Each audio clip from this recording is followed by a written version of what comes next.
ايوا علاش نحن نكونوا برلمانيين وندخلوا البرلمان في هذا السن هذا ووزراء ومسؤولين وتجي الشباب يلا بغا ينطلق وتوقفوا. يجب ان نفتح باب الامل لا ان نغلق باب الامل بالنسبه للشباب المغربي.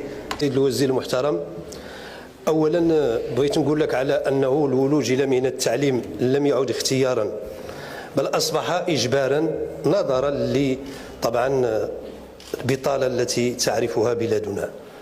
بغيت نقول لك على ان هذا التسقيف هذا في حدود 30 سنه على حد معلوماتي هي السنه التي يبتدئ فيها عمر الشباب، وهذا المقتضى اللي جبتوه واللي يعتبر حقيقه ابداع، انا كنعتبر هذا اللي جابه عبقري، يتناقض تماما مع الفصل 31 من الدستور المغربي اللي كيجعل الولوج الى الوظيفه العموميه حسب الاستحقاق وليس حسب السن.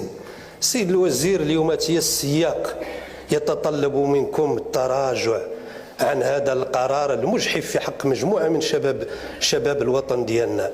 اليوم السياق يقول على انه يجب ان نفتح باب الامل لا ان نغلق باب الامل بالنسبه للشباب المغربي.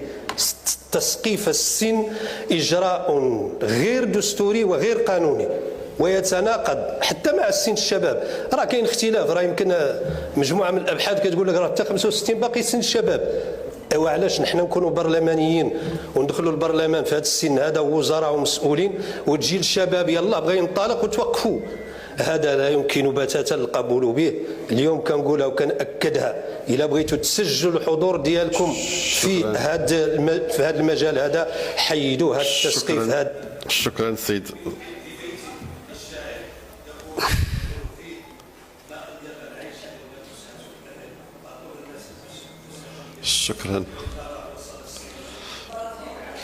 شكرا. لا ما خرجتش مع الميكرو، راه مقطوع، غير هو كمل. تفضل.